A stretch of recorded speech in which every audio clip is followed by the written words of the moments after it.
देखिए दोस्तों, क्या है माशाअल्लाह। कहा कि नेचर में कोई इंसाफ नहीं है। हम डिसाइड करते हैं कि मोरालिटी क्या होती है, इंसाफ क्या होता है। हम डिसाइड करते हैं, जैसे ड्राइविंग सीट में ट्रैफिक वाला, ये तो किसी खुदा ने नहीं कहा, ये है, इसे कहते हैं फॉल्स इक्विवेलेंस। ये एक लॉजिकल फेलेसी है। आपने जो है मिसाल दी ड्राइविंग की और ट्रैफिक की, ये सब्जेक्टिव मोरालिटी है। आप सब्जेक्टिव मोरालिटी को मिसाल बनाकर ऑब्जेक्टिव मोरालिटी के ऊपर नहीं थोप सकते। इंसाफ की ऑब्जेक्टिव मोरालिटी। अगर आप ये कहते हैं कि नेचर में इंसाफ नहीं है, तो इंसाफ का न होना ये नेचुरल हुआ, तो फिर नेचर को नेचर रहने दे। क्यों हम इतना स्ट्राइव कर रहे हैं दुनिया में इंसाफ लाने के लिए? ये तो इलॉजिकल बात है, इररेशनल बात है। इसलिए बहुत सी चीजें ऐसी हैं जो ऑब्जेक्टिवली जो है इविल या गुड हैं, और बहुत सी चीजें ऐसी हैं जो सब्जेक्टिवली हैं। सब्जेक्टिवली जो मोरल होता है या इमोरल होता है, उसको हम सोशल कंसेंसस से या पर्सनल प्रेफरेंस से डिसाइड करते हैं। लेकिन जो ऑब्जेक्टिव मोरालिटी है, जिसमें इंसाफ आया, जो इन्होंने बार बार रिपीट किया, ये ऑब्जेक्टिव है, सब्जेक्टिव नहीं है। अगर आप कहते हैं ये सब्जेक्टिव है, तो मेरा सवाल आपसे ये है, क्या सोशल कंसेंसस के जरिए अगर जुल्म को सही करार दे दिया जाएगा तो आप जुल्म को जस्टिफाई करेंगे? दूसरी चीज, इन्होंने ये कहा कि 2 पैक शराब पी लें तो वो उतने पे नहीं रहता, बढ़ जाता है। यही मामला मजहब के साथ है। 2 पैक आप पी लें, बढ़ेगा। तो ये एक ऐसी मिसाल है, इसको कहीं भी फिट कर लें कि आप एथिज्म पे जब फिट करें, जब आप 2 पैक एथिज्म का लेंगे ना, तो वो बढ़ बढ़ के नॉर्थ कोरिया बनेगा। Thank you.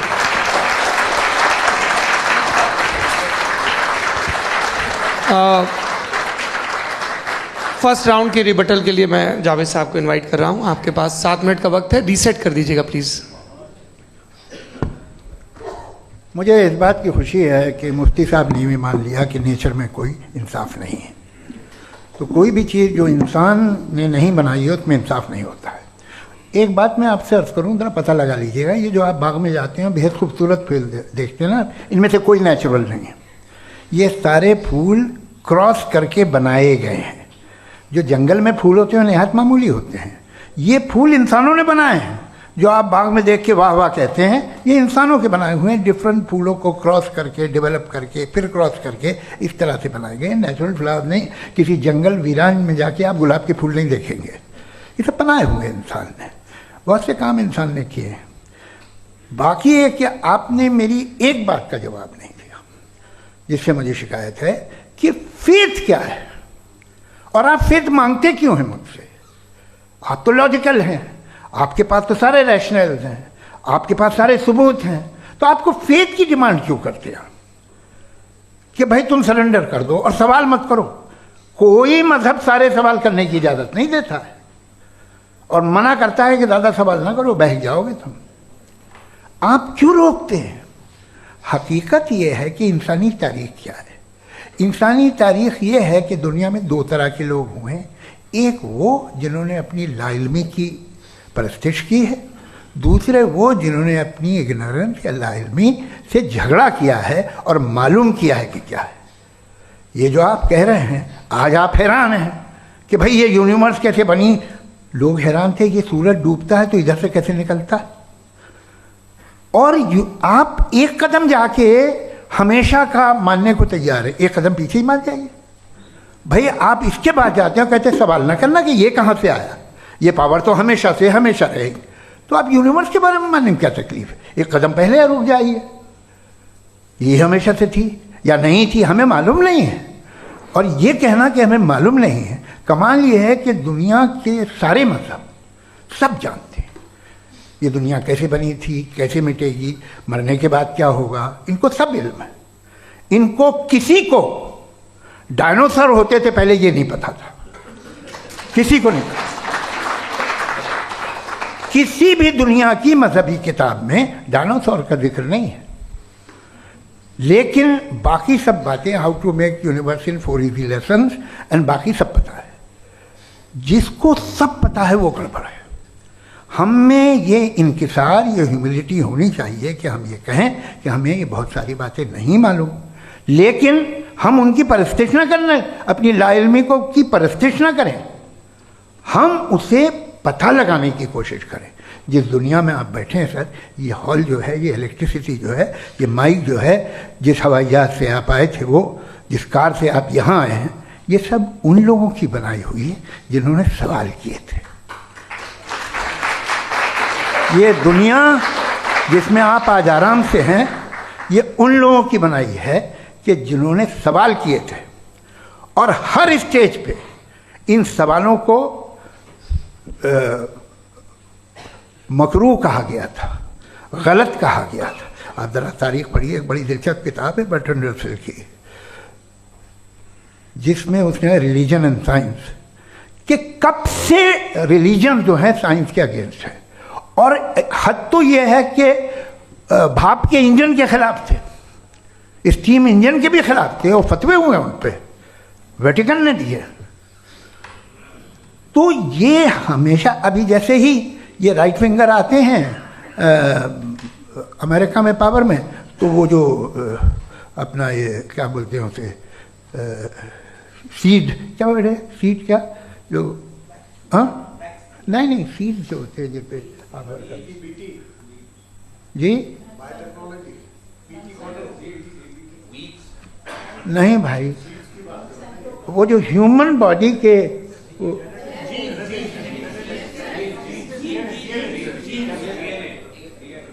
उस पर रिसर्च बंद हो जाती है, रिपब्लिकन नहीं करने देते।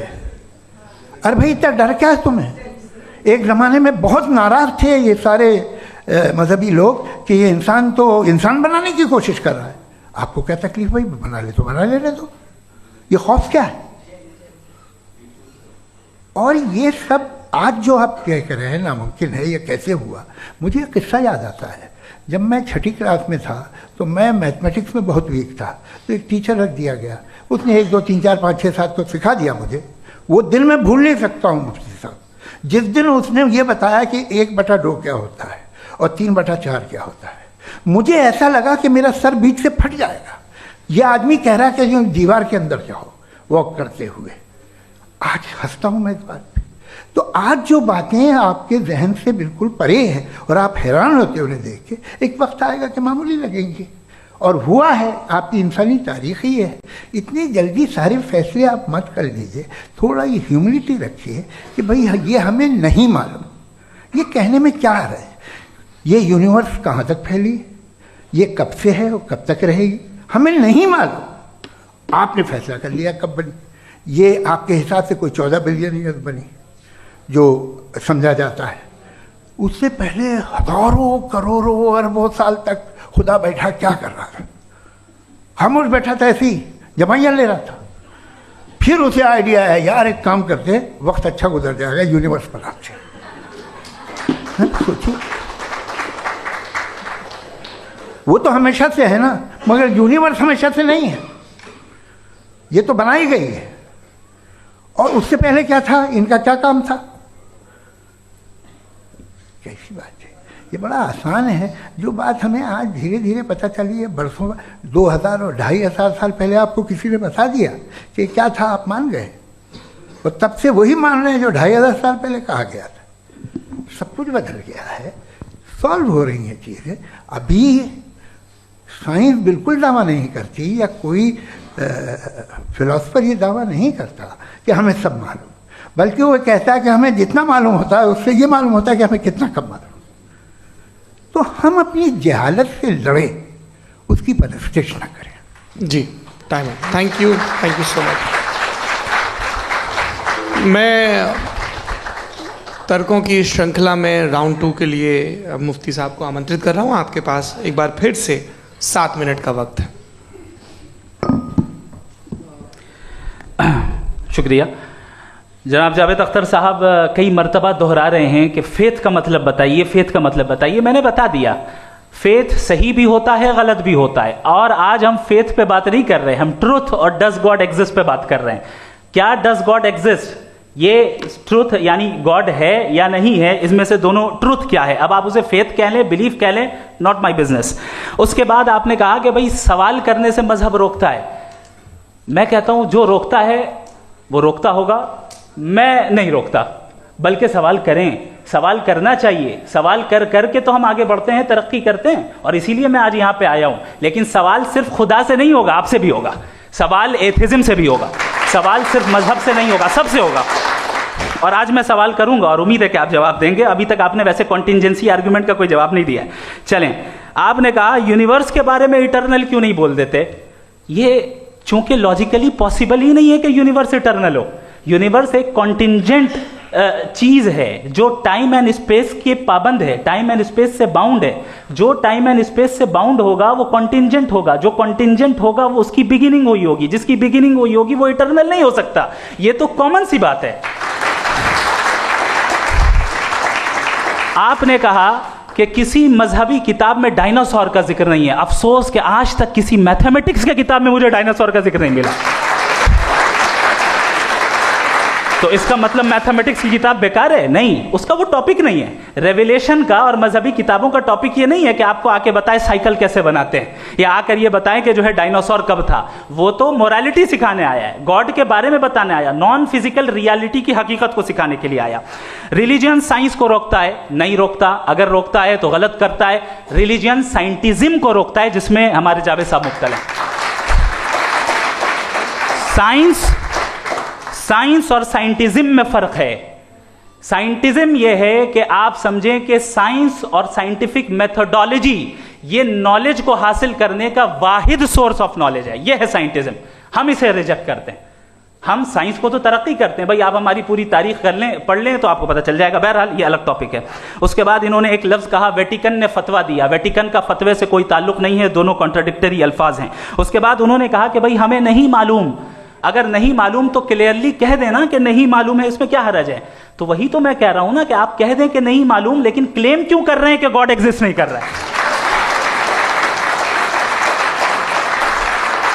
आप कह दें नहीं मालूम है, हो सकता है हो सकता ना हो, लेकिन आप क्लेम कर रहे हैं। The moment you say God does not exist, this is a claim and now the burden of proof is upon you too, जैसे हमारे ऊपर है। और क्यों है मैं बताता हूं, क्यों है ये भी मैं बताता हूं। फिलोसॉफिकली जो क्लेम होता है ना, सिर्फ ये नहीं होता कि इंसान कहे पॉजिटिव क्लेम करे और नेगेटिव क्लेम करे तो बर्डन ऑफ प्रूफ नहीं है। आप मिसाल के तौर पे मैं कहूं कि फुला उस कमरे में कोई नहीं है, मैंने एक नॉलेज का क्लेम किया है। उस कमरे में कोई नहीं है, मैंने एक नॉलेज का क्लेम किया। या तो मैं कहूं मुझे नहीं पता, हो भी सकता है नहीं भी हो सकता है, this is not a claim. लेकिन जब मैं कह रहा हूं कि वहां कोई नहीं है या मैं कह रहा हूं वहां कोई है, दोनों क्लेम है और दोनों के ऊपर बर्डन ऑफ प्रूफ है। हमारे ऊपर भी बर्डन ऑफ प्रूफ है। मैंने कंटिंजेंसी आर्ग्यूमेंट दिया, इसे तोड़कर दिखाइए। आखिरी चीज इन्होंने कहा कि खुदा दुनिया बनाने से पहले 150 साल पहले या करोड़ों साल पहले क्या कर रहा था। अरे हजरत, चलें बहरहाल मैं जवाब दे देता हूं। आप हमारे रिस्पेक्टेड पर्सनालिटी हैं, अगर आप नहीं होते तो मैं इसे एंटरटेन ही नहीं करता। टाइम ये 100 साल पहले या 100 साल बाद, पहले बाद में अभी, ये वो अल्फाज हैं जिनका ताल्लुक टाइम से है। टाइम शुरू ही हुआ है यूनिवर्स की बिगिनिंग के बाद, तो उसके पहले खुदा क्या कर रहा था, सवाल इलॉजिकल है, ये फेलेसी है। यानी आप ये कह रहे हैं कि यूनिवर्स के बनने से पहले खुदा क्या कर रहा था। टाइम के बनने से पहले, पहले का ताल्लुक टाइम से, टाइम उस वक्त था ही नहीं, तो ये सवाल ही इनवैलिड है खुदा के ताल्लुक से। दूसरी चीज, आर्ग्यूमेंट ऑफ कंटिंजेंसी जो मैंने आपके सामने पेश की है, आपने बार बार ये प्रूफ किया और ये कह रहे हैं कि गॉड ऑफ गैप्स। देखिए पहले नहीं मालूम था, साइंस ने कर दिया। सिंपल की मिसाल से मैं समझा देता हूं। जिस गैप्स की आप बात कर रहे हैं ना, साइंस उन गैप्स को जिन चीज के जरिए भी प्रूव करेगा वो कॉन्टिंजेंट ही होगा। अब चाहे वो फोर्स हो, मैटर हो या एनर्जी हो। लिहाजा सवाल हमारा उस वक्त भी वैलिड होगा जब तक कि आप नेसेसरी बीइंग पे ना आ जाएं। और इन्फिनिट रिग्रेस पॉसिबल नहीं है of causes in practical world, तो जाहिर है कहीं रुकना पड़ेगा, जहां रुकेंगे वही खुदा है। दूसरी चीज आपने ये कहा, क्या कह रहा था मैं, किस पॉइंट को? What? Oh no, after that, just now. हाँ, जहां रुकेंगे वही खुदा है। बहरहाल तो टाइम का जिक्र हो गया, गॉड ऑफ गैप, सॉरी या इसकी एक मिसाल आप ले लें। एक कार है, एक साहब ने देखा कि भाई कार जो है उसके व्हील्स कितने अच्छे लगे हुए हैं सही जगह पे, स्टीयरिंग जो है कितने अच्छे जगह पे लगी हुई है, और सीट्स कितने वेल डिजाइंड है, कितनी प्रिसाइजली ये कार काम कर रही है। तो जरूर कोई ना कोई इसे क्रिएट किया है, किसी ने क्रिएट किया है। अब जावेद साहब आए और कह रहे जनाब बोनेट खोलिए, इसमें इंजन है, इंजन इस कार को चला रहा है, hence prove no one has created the car. This is illogical, this is irrational. आपने इंजन के जरिए उस गैप को तो साबित किया, लेकिन क्या उससे कार की जो क्रिएशन है और उसका जो क्रिएटर है ये इम्पॉसिबल हो जाए? ऐसा पॉसिबल है? उसका सवाल खत्म हो जाए, ऐसा पॉसिबल है? नहीं। आपने गैप्स को फिल करके, कॉन्टिंजेंट चीजों से गैप्स को फिल करके हमारे ऑब्जर्वेशन को और ब्रॉड कर दिया। अब हमें और पता चल गया कि ये जो कार है इसका सिस्टम कितना ज्यादा कॉम्प्लेक्स है। पहले कम समझते थे, अब कॉम्प्लेक्सिटी और ज्यादा वाजे हो गई। अब हमें समझ में आ रहा है कि हमारी सर्टेनिटी और बढ़ गई कि जरूर इस कार को किसी ना किसी ने बनाया। यही मामला यूनिवर्स का है। साइंस हमेशा फिजिकल वर्ल्ड की चीजों को ही फिल करती जाएगी और फिजिकल चीजों से ही करती जाएगी, चूंकि एम्पेरिकल एविडेंस का ताल्लुक फिजिकल वर्ल्ड से है। आप साइंस के जरिए मेटाफिजिकल रियलिटी को कभी साबित नहीं कर सकते। ये रॉन्ग टूल का इस्तेमाल करना है। ये वही काम है कि आप मेटल डिटेक्टर से प्लास्टिक डिटेक्टर करने चलें, जो कि जाहिर है सही नहीं है। Thank you.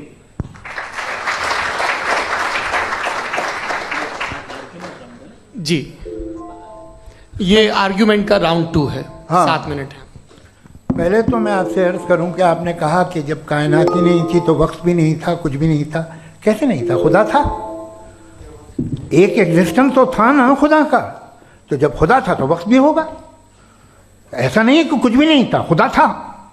अच्छा, बाकी एक आपने कहा साहब आप साबित कीजिए, आपके पास भी लॉजिक है, मेरे पास भी लॉजिक है। आप मेरा जिम्मेदारी नहीं है साबित करना कि खुदा है। बर्टन रसल ने बड़ी अच्छी बात कही। बर्टन रसल ने बड़ी अच्छी बात कही। मैं आपसे अगर ये दावा करूं कि एक चाय की केतली मरीख के चारों तरफ घूम रही है, मार्स के चारों तरफ, तो ये आपका काम नहीं है कि आप साबित करें कि कोई चाय की केतली नहीं है। ये मेरा काम है, मैंने दावा किया है। ये दावा तो मजहबी लोग करते हैं कि खुदा है। मैं क्यों साबित करूं कि नहीं है? जब तक आप मुझे कन्विंस नहीं कर देंगे मैं नहीं मानूंगा। आपकी जिम्मेदारी है, मेरी जिम्मेदारी नहीं है। दोयम ये कि ये जो आप कह रहे हैं, जो गैप्स हैं, ये गैप जब जब किसी मजहब को चैलेंज करते हैं, जब ऐसा कोई बात आती है तो हंगामा हो जाता है कि जब वो चैलेंज करें किसी फेथ को। ये तमाम साइंस जो है इसे मुख्तलिफ जगहों पे मुख्तलिफ वक्तों में मजहब ने रोकने की कोशिश की है। ये किताब है religion and science, Burton Russell की, पढ़िएगा, अच्छी लगेगी आपको। तारीख ही है साइंस, मजहब की साइंस से उसका यही रिश्ता है। अच्छा, अब ये हम सोचें कि बहरहाल ये वजूद जो है मजहब और ये बिलीव इन गॉड इंसान को बेहतर बना देता है। तो एक काम कीजिए, हिंदुस्तान वर्ल्ड का नक्शा लीजिए और मार्क कीजिए कि रिलीजन कहाँ कहाँ ज़्यादा है, कहाँ कहाँ, चाहे वो लैटिन अमेरिका हो या मिडल ईस्ट हो या फार ईस्ट हो या हिंदुस्तान के वो इलाके जहाँ मजहबियत ज़्यादा है। रख दीजिए नक्शा अलग। अब दूसरा नक्शा कि कहाँ कहाँ नाइंसाफ़ी, रिप्रेशन, औरतों के हुकूक की पामाली, जुल्म, डिक्टेटरशिप कहाँ है, नक्शा एक ही होगा। तो आप मुझे बताएं कि जो इसका तरकीब इस्तेमाल क्या है, खुदा का तरकीब इस्तेमाल तो बताइए। आप छोटी सी दवा सड़क पे बेचते हैं, उसकी भी तरकीब इस्तेमाल बताते हैं। इसके इस्तेमाल से तो फ़ायदा नहीं हुआ किसी को। जो सारे के सारे ख़राब मुल्क हैं, ख़राब समाज है, वो सारे जुल्म खुदा के नाम पे करते हैं। वो गलत करते हैं, सही करते हैं, मुझे क्या लेना देना उससे। इस्तेमाल से मालूम होता ना। एक विस्की की बोतल कभी शायद देखी हो आपने, लाल रंग की होती है, उस पर रोशनी और छपड़ा इंतहाई खूबसूरत लगती है, क्या बिगाड़ रही है किसी का? उसका इस्तेमाल गलत है, इसलिए आप उसे नापसंद करते हैं। इसका इस्तेमाल गलत है, इस तसव्वुर का इस्तेमाल ही गलत है और हमेशा से गलत हुआ है। आप देख लीजिए, इंसानी तारीख देख लीजिए, आज देख लीजिए, हिंदुस्तान देखिए, दुनिया देख लीजिए, क्या हो रहा है। इसे कैसे इस्तेमाल कर रहे हैं फेथ वाले लोग? क्या फेयर हैं, जस्ट हैं, जो अपने खुदाओं पे यकीन रखते हैं? वो किस तरह के लोग हैं? वो लोगों को इंसाफ देते हैं, वो बेहतर इंसान बने। तो इस दवा का फ़ायदा क्या है? चलो बहुत फ़ायदा हो रहा तो मैं इस्तेमाल कर लूँगा। मुझे तो इस दवा का कोई फ़ायदा दिखता ही नहीं। मुझे तो ऐसा लगता, मैं एक और बात बताऊं, अगर कोई आदमी मजहबी है और अच्छा आदमी है तो मैं उसकी बहुत इज्जत करता हूँ, इसलिए कि मेरा ख्याल है मजहबी आदमी का अच्छा होना मुझसे अच्छा होने से ज़्यादा मुश्किल है। भाई हर चीज़ की एक लिमिट है। आप इतना भाग सकते हैं, इतना नहीं भाग सकते, इतना वजन उठा सकते, इतना नहीं उठा सकते, इतना दूर देख सकते हैं, इतना दूर नहीं देख सकते। उसी तरह कॉमन सेंस कहता है कि आप में नेकी का भी एक कोटा होगा। अब आप अगर सुबह जाते हैं अपनी इबादत गाह और इबादत करते हैं, तो बाहर निकलते हैं तो आप तो यही महसूस करते हैं कि आपने एक बहुत अच्छा काम किया, आपकी नेकी का एक बहुत बड़ा कोटा खर्च हो गया जिससे किसी का कोई फ़ायदा नहीं। मैं तो नहीं जाता हूँ तो मुझे तो किसी को खाना खिलाना पड़ेगा, किसी बेवा की मदद करनी पड़ेगी। मैं अपना कोटा कैसे कंज्यूम करूँ? आप अपना कोटा, सारे मजहबी लोग इंतहाई यूजलेस कामों में यूज़ करते हैं। उसके बाद भी अगर आप में बच्ची है थोड़ी सी शराफत, तो भाई वाह क्या बात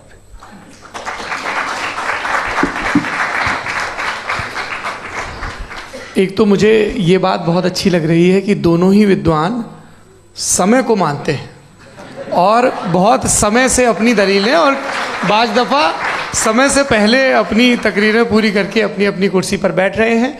ये इस आर्ग्यूमेंट का राउंड 2 पूरा हुआ। अब रिबटल का राउंड 2 है और उसके बाद क्रॉस एग्जामिनेशन होगा। नहीं, आपका आर्ग्यूमेंट हो गया सर। हमारे यहाँ स्कूल के सिलेबस में पंच परमेश्वर कहानी पढ़ाई जाती है, प्रेमचंद जी की लिखी हुई। आप निश्चिंत रहिए, आपके कोई राउंड में मिस नहीं होने दूंगा। रिबटल का राउंड 2, मुफ्ती शमाइल नदवी साहब।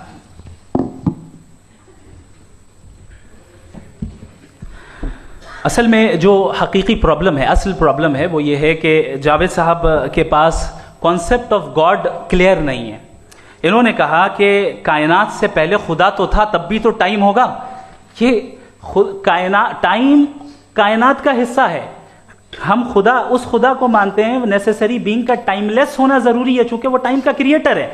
जब उसने टाइम को क्रिएट किया तो वो खुद टाइम पे कैसे होगा? उसने जब स्पेस को क्रिएट किया तो खुद स्पेस में कैसे होगा?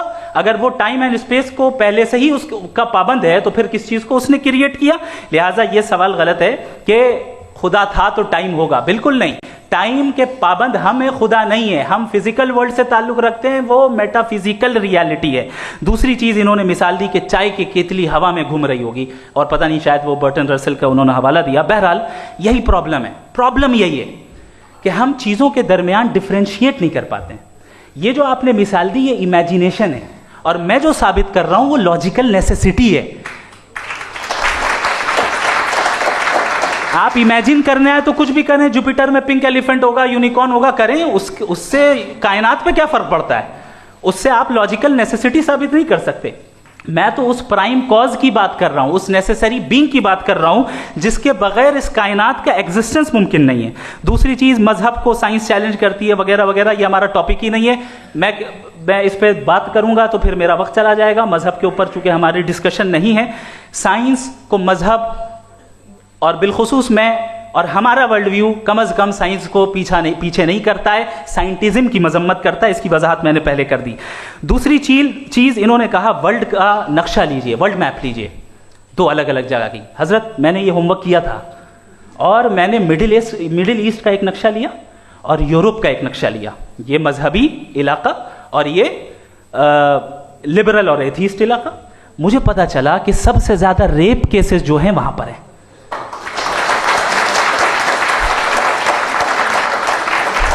मुझे ये पता चला यूएन की रिपोर्ट के मुताबिक, मैं ये अपने घर से नहीं लेके आ रहा, कि जो वर्किंग वुमेन है यूरोपियन कंट्रीज में, उसमें 81% वुमेन सेक्सुअल हैरेसमेंट का वर्क में शुमार हो रही है। ये मिडिल ईस्ट में नहीं हो रहा है, वो मजहबी लोग हैं इसलिए नहीं हो रहा है। दूसरी चीज आपने ये कहा कि मजहबी आदमी का अच्छा होना हमारे अच्छे होने से बहुत मुश्किल है, बहुत मुश्किल है। तो इसका मतलब यह है कि गॉड के अलावा आपके पास अच्छे और बुरे का कोई स्टैंडर्ड है।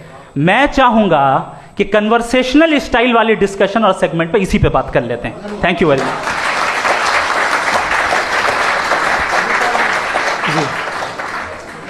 ये रिबटल का राउंड 2 है, आपके पास 5 मिनट का वक्त है और इसके बाद क्रॉस एग्जामिनेशन शुरू करेंगे। आप चाहें तो जो इन्होंने सवाल पूछे उनके जवाब आप रिबटल में भी दे सकते हैं। जी जी, देखिए पहले तो ये बात कि ये मिसाल गलत नहीं है, गलत है।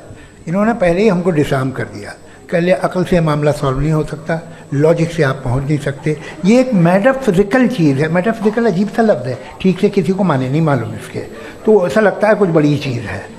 अरे भाई क्या होता है मेटाफिजिकल, बताओ, खड़ी हो। ये एक लफ्ज़ है जो कहीं भी इस्तेमाल हो जाता है।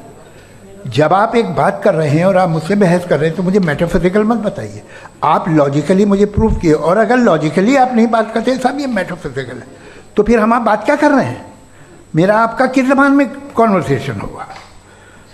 और ये कहना कि वक्त पहले नहीं था, तो फिर क्यों कहते हैं ये हमेशा से और हमेशा रहेगा? हमेशा वक्त है, तो आप कैसे कहते हैं वो हमेशा से है और हमेशा रहेगा? हमेशा का मतलब है कोई वक्त, अगर वक्त ही नहीं है तो हमेशा कैसे? बाहर वो रहेगा। अब मैं ये देखता हूँ, आपने कहा ना कि वहाँ रेप ज़्यादा होते हैं, तो हम एक बात देखते हैं कि ये दुनिया जिस पे वो कादर मुतलक है, जिसकी मर्ज़ी के बगैर पत्ता भी नहीं हिलता, ओमनीपोटेंट है, ये दुनिया चल कैसे रही है? और इस दुनिया का हाल क्या है? 45,000 बच्चे जो 10 साल की उम्र से कम थे वो गाज़ा में मरे। भूख से काला हांडी में बच्चे मरते हैं और डिप्थेरिया से मरते हैं। डिप्थेरिया अजीब मर्ज है, गले में जाली बनना शुरू होती है, बच्चा नीला हो जाता है, गरीब का बच्चा, इसलिए कि उपास इलाज नहीं। ये कादर मुतलक है जो चाहे कर दे, इससे आप दुआएं मांगते हैं हमारी ये काम कर दे वो कर दे, तो इसका मतलब डे टू डे लाइफ में वो इंटरफेयर करता है और ये देख रहा है वो। अगर वो वाकई भी है फॉर डिस्कशन सेक, तो मैं जब दुनिया देखता हूँ तो मेरे दिल में उसके लिए कोई इज्जत नहीं पैदा होती। ये क्या कर रहे हो तुम पूरे ऑल पावरफुल हो, ओमनीपोटेंट हो, ओमनी प्रेजेंट हो। तुम तो वहाँ गाज़ा में रहे होगे ना, तुम हर जगह हो। तुम देख रहे थे कि बच्चे की कैसे धज्जियाँ उड़ रही, तुम देख रहे थे और तुम चाहते हो मैं तुम्हारी परस्तिश करूँगा, तुम हो भी। अरे यार, इससे अच्छे तो हमारे चीफ प्राइम मिनिस्टर हैं, कुछ तो ख्याल करते हैं। कमाल है, आप किसकी इबादत कर रहे हैं? अगर वो है भी, ये दुनिया नाइंसाफी से, जुल्म से, जबर से, तशद्दुद से भरी हुई है। और आप ये मत कहिएगा कि वो देख रहा है और वो बताएगा एक दिन। अगर वो देख रहा है और इंटरफेयर नहीं करता तो आप दुआ क्यों मांगते? आप कहते हैं मेरा ये काम करा दे, इसके मतलब है वो दखल दे सकता है, वो आपको नौकरी दिलवा सकता है, भले दूसरे आदमी को न मिले, मगर आपका काम कर देगा चूंकि आपने दुआ मांगी है। तो जब वो आपको नौकरी दिला सकता है, लड़की की शादी कर सकता है, बेटे को ग्रीन कार्ड दिलवा सकता है, तो कम से कम ये जो मर रहे हैं बच्चे, इनको रोक दे, कुछ तो करे। मुझे तो दुनिया में, इस दुनिया का कोई मालिक है, इसका ओमनीपोटेंट कोई रूलर है, और ये दुनिया ऐसी चल रही है। मैं तो चाहूँगा कि भाई ना हो, अगर हो तो बड़ी शर्मिंदगी की बात है। शुक्रिया।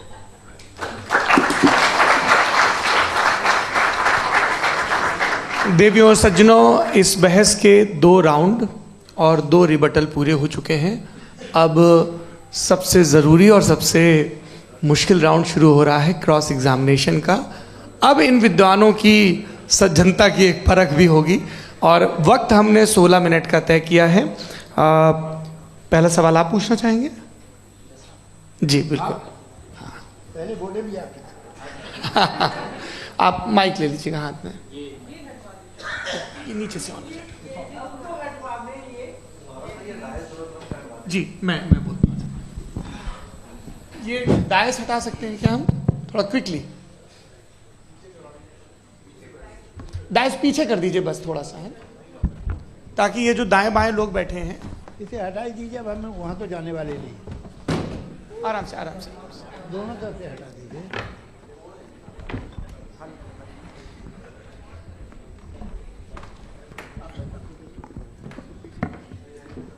इस बीच आप लोग भी अपने अपने सवाल तैयार कर लें। ये ध्यान रखेंगे कि मैं यहाँ से सवाल लूँगा, आप लोगों को अपना हाथ ऊपर करना है, अपना नाम बताना है और अधिकतम 3 वाक्यों में अपना सवाल पूरा करना है। कई लोग सवाल की जगह भाषण देने लगते हैं, उससे आज बचना है। जी मुफ्ती साहब, पहला सवाल आपका, 16 मिनट हैं, हम दोनों लोगों के सवाल लेंगे। जी बहुत शुक्रिया। आपकी जो अभी बात हुई बहुत अहम थी, मैं इसको चाहूँगा कि आगे डिस्कस करूँ, लेकिन चूँकि अभी ये वो सेगमेंट है क्रॉस एग्जामिनेशन, तो सबसे पहला सवाल आपसे ये है कि जो मैं इतनी देर से